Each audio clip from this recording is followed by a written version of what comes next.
we've enjoyed working with the committee that is doing the planning, and we're working on several things with the church that tonight's about the children. So we want to kind of concentrate on the children's ministry, and we're going to take you through sort of through what we have put together, and like I said, we'll have some. We'll have some Q&A at the end if there's any questions. So that's what we'll take you through. So this is the overall plan of the first floor of the church.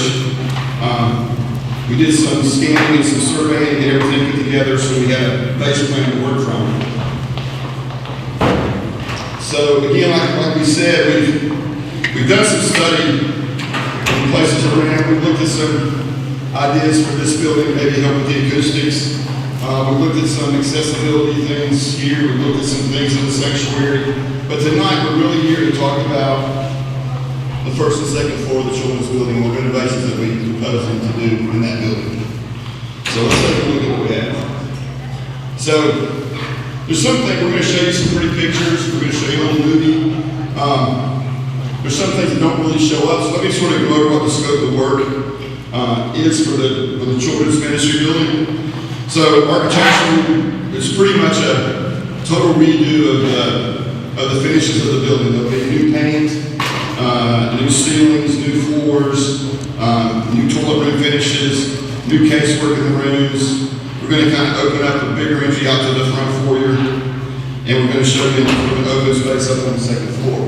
Some things that won't really show up in these renderings, though, are the electrical, the mechanical, and the plumbing. So we're planning to put new receptacles. You kind of short receptacles in those rooms.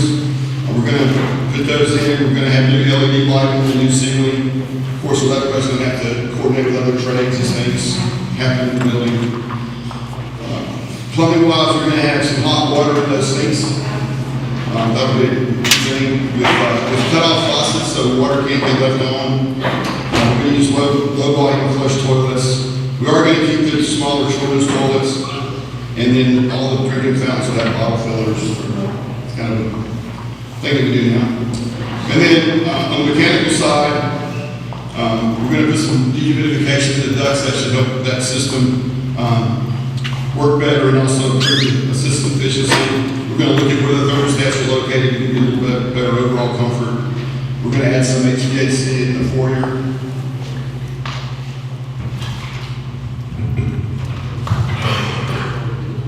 Okay, no problem. All right, and then the baseboard heaters are going to go away. So those are some things that don't really show up. So let's look at the plan. So this is your first floor, your existing first floor plan. Front door is here, back door is here. We're sitting back here at the Family Life Center. Kind of get oriented. This is our proposed plan. So basically, as you come in the front door, we're going to open that up and put double doors there, kind of make it more inviting, better entry, that sort of thing. Then, as you turn to the right as you come in, the office is here for the week school.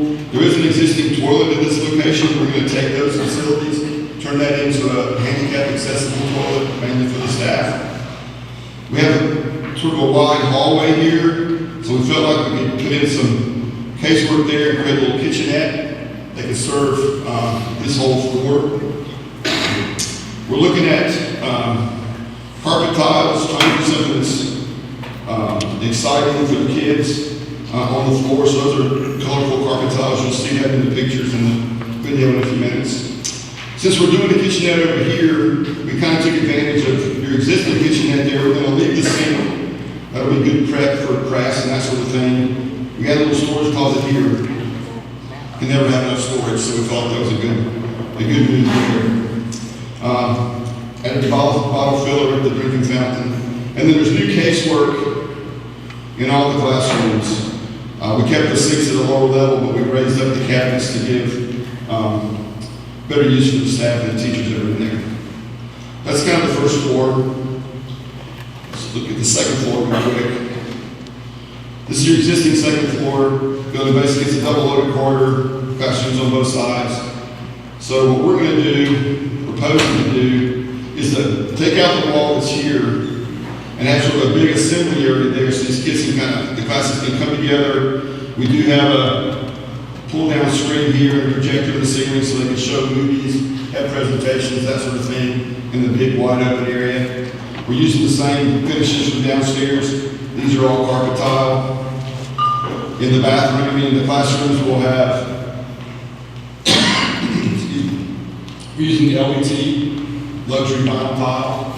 Looks like wood in a plank. And so that's what we're using here. We use that in a lot of schools and classrooms. So that's kind of what it looks like. Let's, let me show you a little movie that kind of walks you through the space, and then we'll come back and look at some steel shots.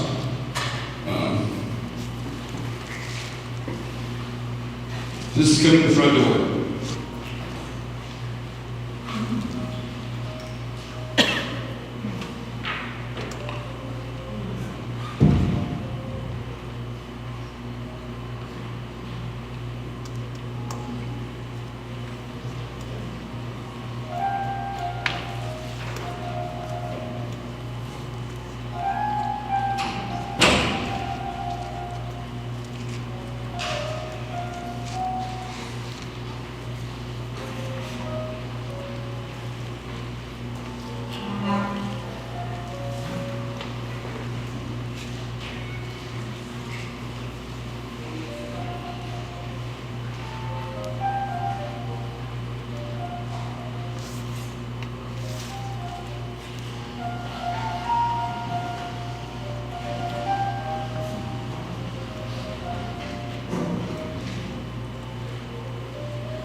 It kind of takes you through the upper and the lower floor. So let's look at some pictures now and we'll talk about it a little bit.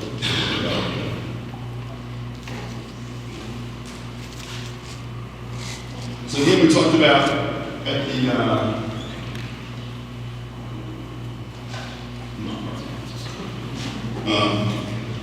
we talked about opening up and having a double door, so when you come to the front door, you can kind of see in, makes it a little bit more inviting. Those doors will close, obviously, when Sunday school starts, or school starts, we'll close those doors for security, but it kind of allows people to be a little more inviting as you come in the front door. This is where the picture of the existing little kitchen area that you have in there now. You have casework on both sides. We did leave the sink. We felt like this might be a good prep area for cracks and that sort of thing. And then we turned this side over here into a closet for a little bit more storage.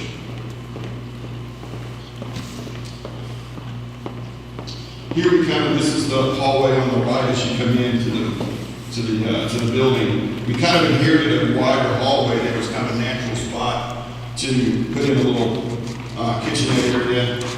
We do have an underground refrigerator in the location. Then just down this hallway to the right is a new accessible restroom managed for the staff.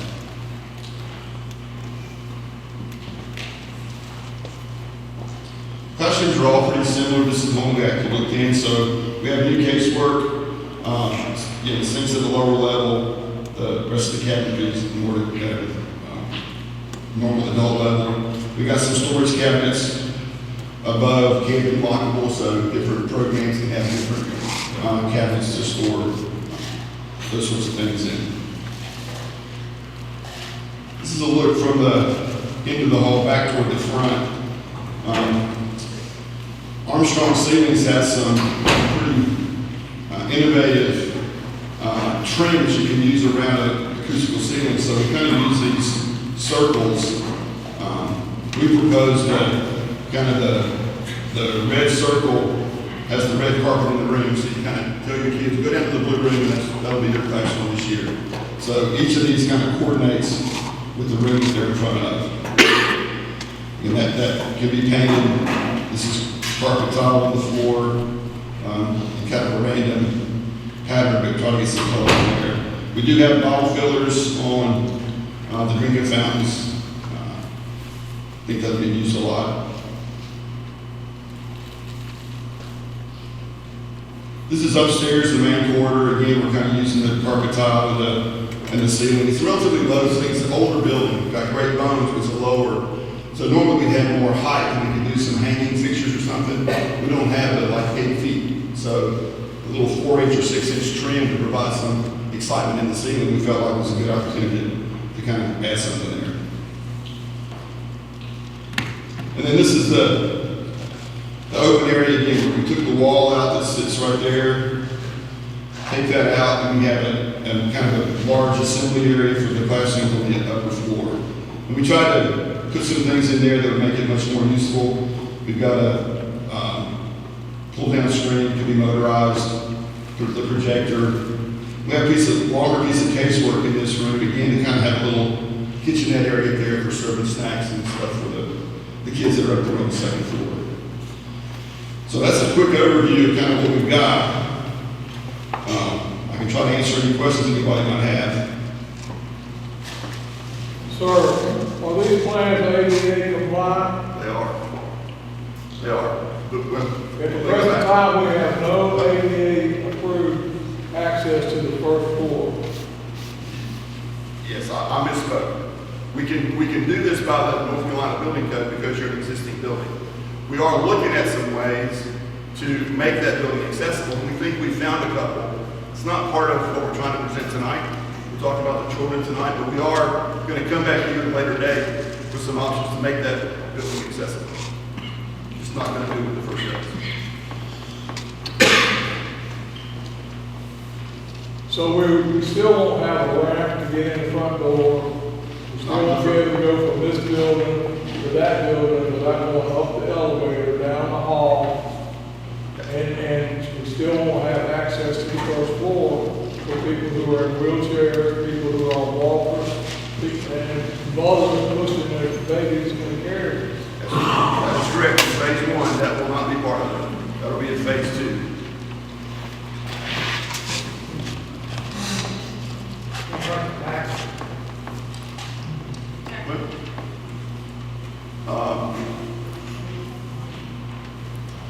I think a lot of people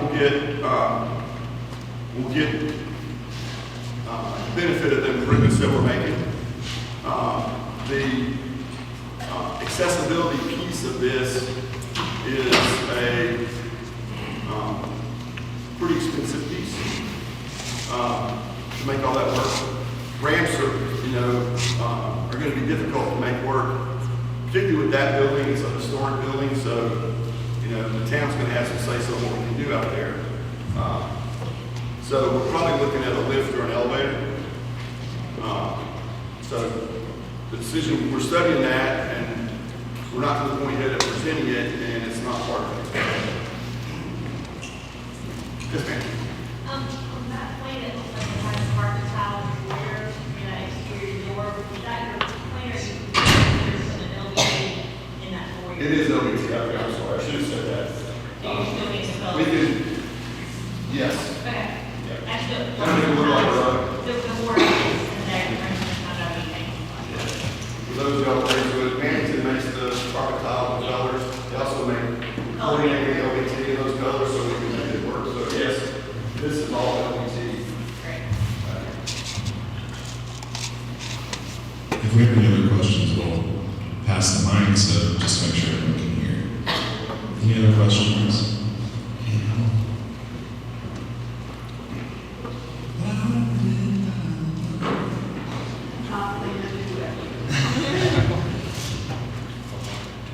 I may have missed this, but on the first floor, as you're looking, coming in the front door, on the right-hand side, did I see 2 double doors in the middle of the hallway? Or did I dream it? No, I don't think so. There was actually a storage room out here, it's got a double door. Mentioned that. Okay, That's existing. okay. Closet. That-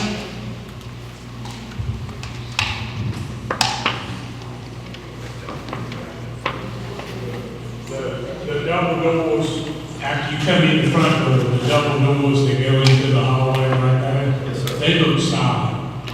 Is there going to be glass where you could possibly see somebody that in from the front The door? most we can have, we have to separate utility code, the stairwells to protective space. So we can't have glass doors in there. We can have a view panel. That's what I was asking. There seems to be no view panel on the door that was shown in the picture. That's our area. Yeah, we can have a view panel. So there will be a view panel on this double doors. Is she? I'm just messing. Please say Look back. Any other questions for Jim this evening? Can we thank Jim?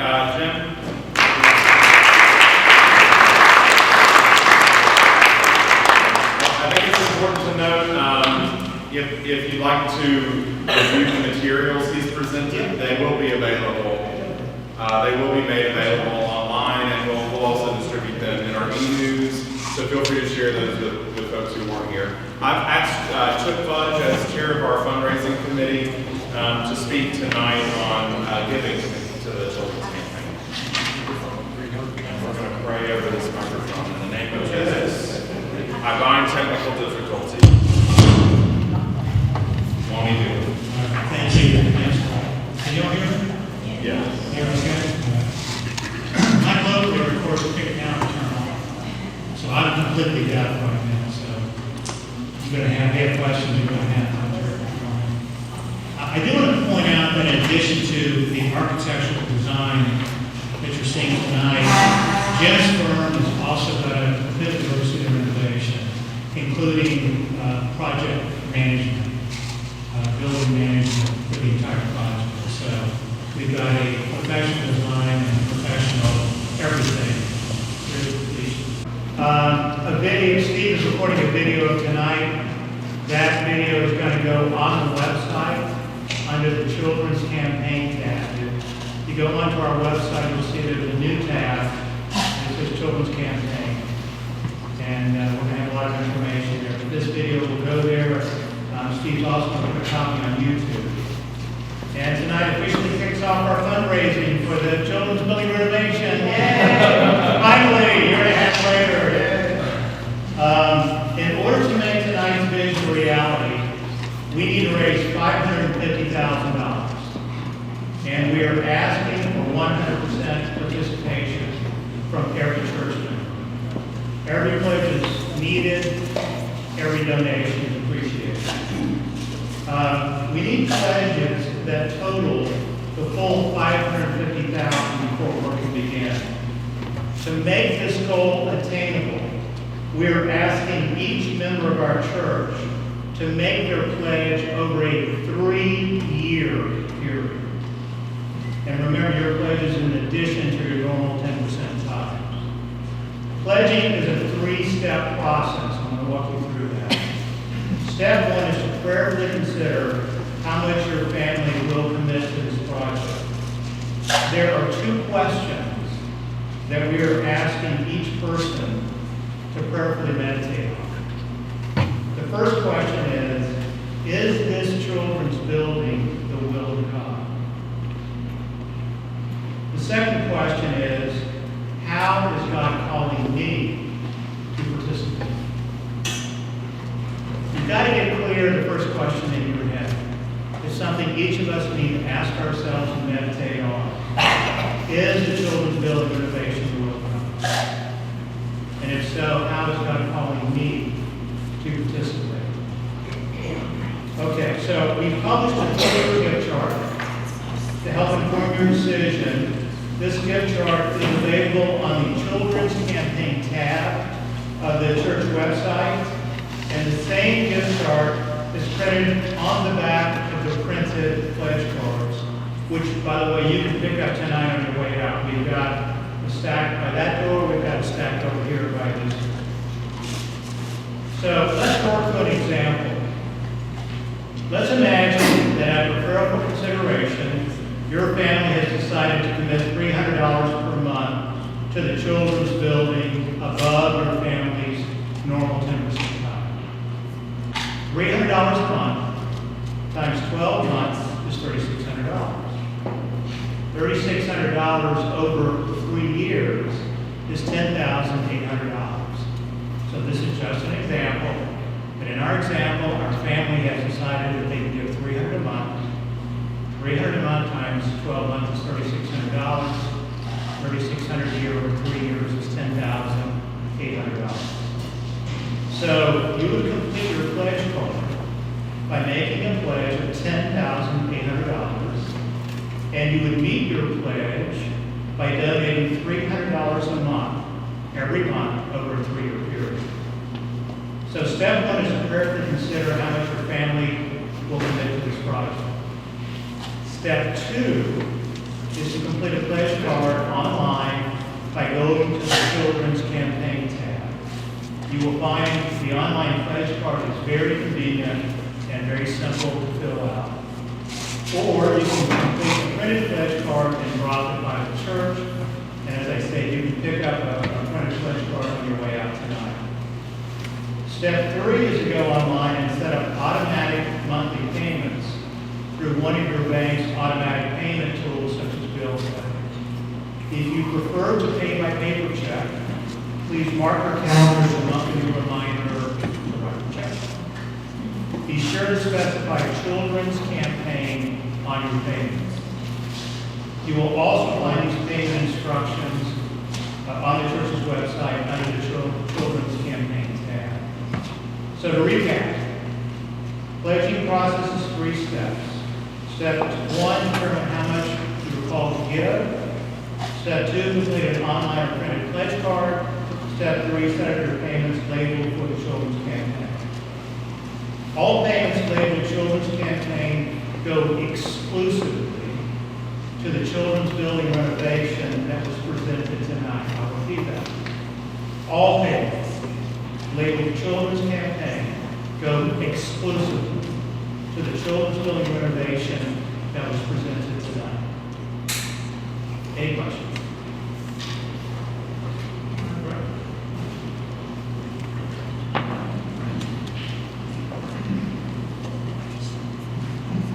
If anyone has any other comments or questions, and if you have any follow-up, we're going to be continuing to meet with Jim, and happy to hear any feedback from tonight's presentation. I'd like to share that it was over 175 years ago that a group of believers in Christ met for the very first time to worship at Oxford Baptist Church. And so that's a humble beginning. It's 15 initial members. But God has blessed that step of obedience with incredible growth. And since then, Thousands of lives have been changed. That's not an exaggeration. Thousands of lives have been changed for Christ and been transformed for Christ on this campus. And while none of us were present that first Sunday, we are here now. And that makes us fruit of faithful saints who came before us, those who pursued God's mission for Oxford Baptist, whether they were in seasons of plenty or seasons of hardship. And so the question we want to ask is, what if God is everything God has done now for us as a congregation up to this point is just a prelude to what God's going to do in terms of our children's ministry, and the growth of our church. And so your church deacons, your church leadership, and your pastor believe that this campaign is a kingdom initiative. And we trust that in pursuing God's will, we won't simply be a church in Oxford, but we might become the church for Oxford. With all that being said, I want to say we fully recognize this is a God-sent, God-sized vision, and we receive it as an answer to our prayers for growth. We believe that years from now, our congregation will look back on this campaign and be amazed at what the Lord has done through us.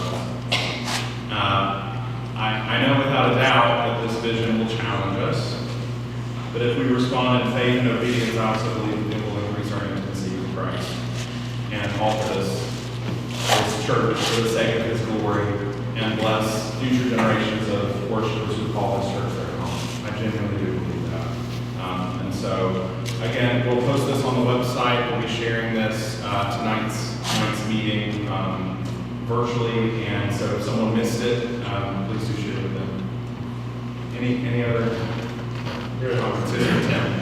I think we got to bring, but I do want to go back to the very first question, because I think it's helpful and brief that we need to address.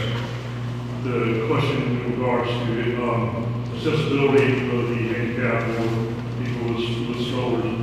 Yes, the committee, in and of itself, I'm going to ask the committee up here to answer this question, because I don't think we answered to satisfaction of a couple of comments that I heard back and forth over there. The focus is children's building. The reason we don't have legislation for better access to this is because the same reason that you don't have access to it now.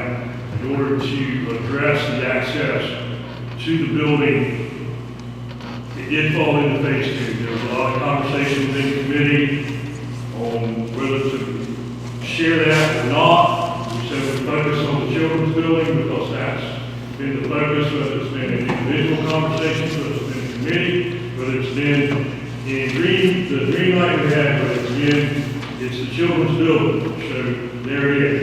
Now, the architecture firm does have, I'm not going to put a dollar on it, but a whole plan for accessibility, focusing on this area right here, these two entrance areas, and an elevator and other things. So it's there, but it's a cost, okay, beyond what we're talking about right here. And I also want to share that we not only did the children's building work with Jim and his team, but we did a site survey as well, okay? And that also, that step has been taken, but the focus today, tonight, tomorrow, the next 3 years, whatever it be here on the children's building, so we can get this hurdle, this obstacle that's been a problem for us, a sore spot for this church. We need to get this done. And there's other great things that is already in the design that we can move into, whether it be phase 2, phase 3, how many phases it takes to get there. But these aren't small dollars or small commitments for us to make this commitment beyond our normal tithes and offering, above and beyond. Okay? Sorry I didn't go there. But No, I very much appreciate it. Apologize, now. Thank you for sharing that. And I can say fundraising had something to do with the fact that that elevator was not presented tonight. And that was that it really got expensive. And our thinking is to move from one success to the next success. And we hope that is going to be one of our next successes. If we did a massive, if we did the whole green light, that would be millions of dollars. And so what we're looking at are chunks that we can win with. We can go from one win to another win. If we get too big a chunk, we might get bogged down and not get that completed. So it's not that we're against all the other things at all. It's that our thinking is, let's go from win to win to win, instead of having a massive thing that just drags us down. Does that make sense? And so that's why we're presenting. Please, please. We're sitting in a building that was constructed over the objections of some of our members here, who said it couldn't be done, and we would lose our church if we built it. But it was built, and it was paid for. We owe nothing on this building, am I correct? My wife and I labored many years in that children's building. And I don't want to be seen and understood to be an obstruction to this proposal. But I do suggest that we need to, if we're to be an inclusive congregation, we must take into consideration how can we call ourselves inclusive if we can't provide access to all of our facilities. I'm not opposed to this proposal, I simply think it's an act. I think we need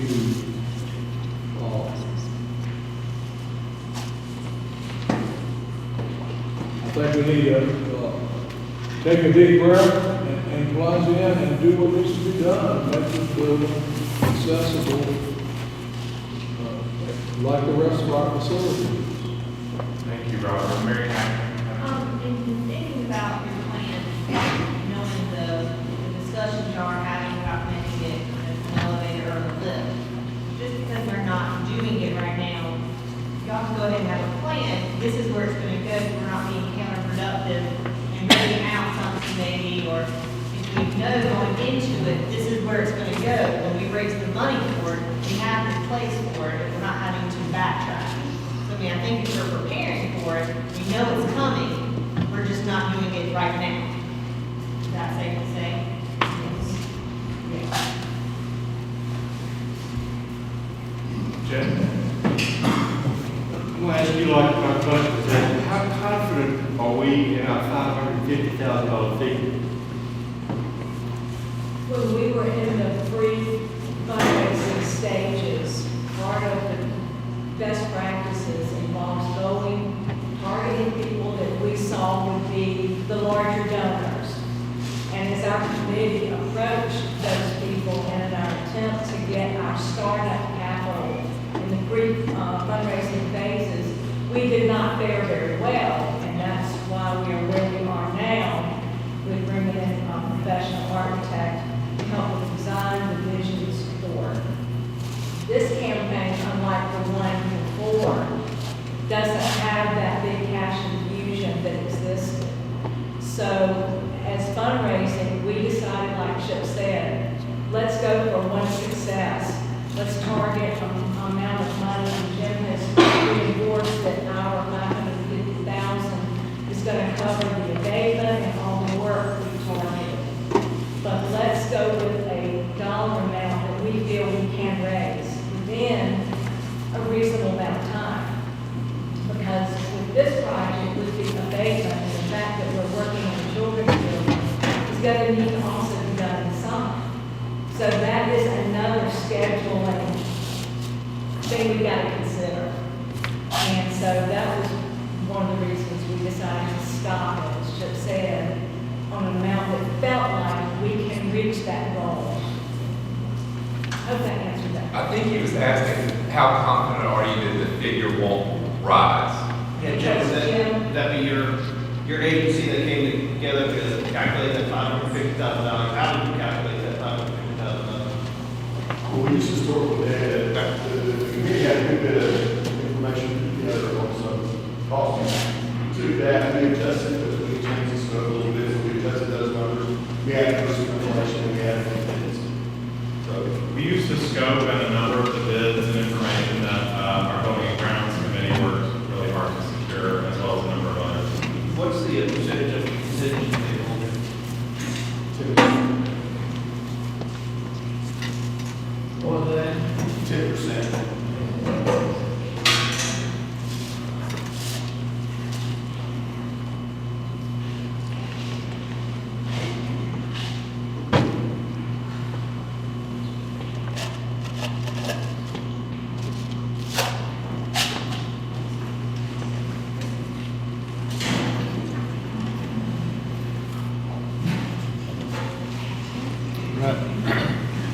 got a question.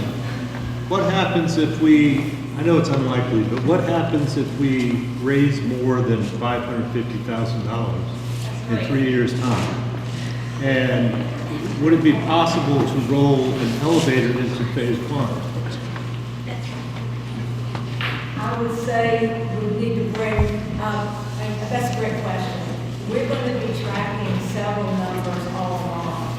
We're going to track the cash we have on hand, we're going to track the pledges, and we're going to track the participation level in congregation. So from all of those numbers, we're going to be able to make a lot of predictions. And I promise you, if we get so, we're going to raise more.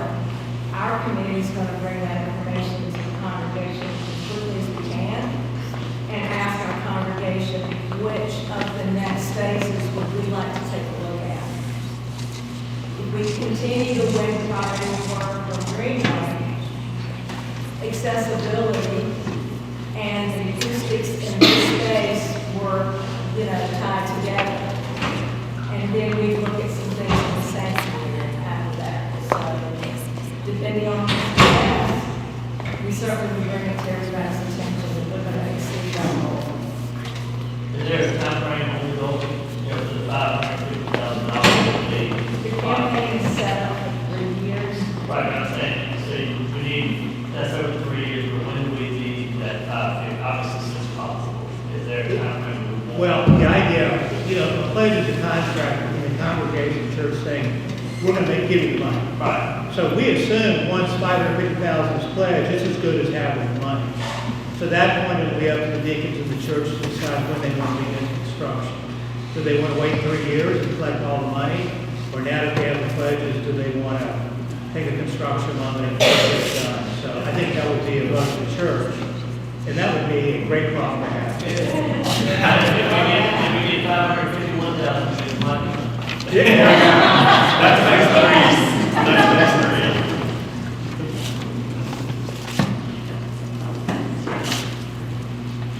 I don't want to close this preemptively, but any other comments?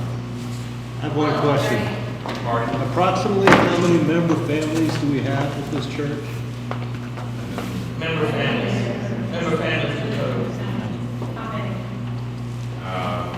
Member families, I don't know that number off the top of my head, I'm sorry.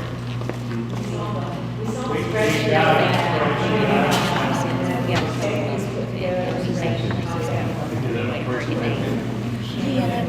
But with these things we got 24 deacons and 10 families with each deacon. So that's a baseline that you can use to temper it. So I don't know, and there's so many others that do not have everything. And but I do want to hear it. So, It's roughly 150 or slightly less, I believe, by family.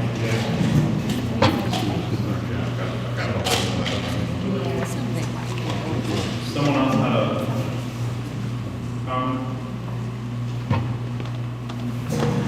So our congregation voted for design development to explore a full master plan of the campus, and they have done that. And as we alluded to tonight, once we feel we've successfully tackled the children's building, we can expand to wherever God calls us.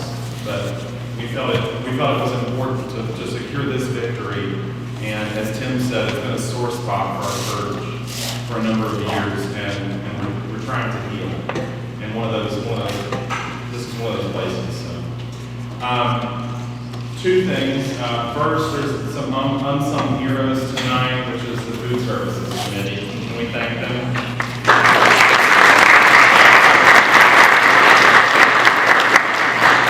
There are many honorary members of Food Services, and we appreciate all that they do. And then also, I just want to say, as pastor, I'm emotional here, but I'm so glad to be part of a congregation. It's vital where we have children and we are growing in that age range.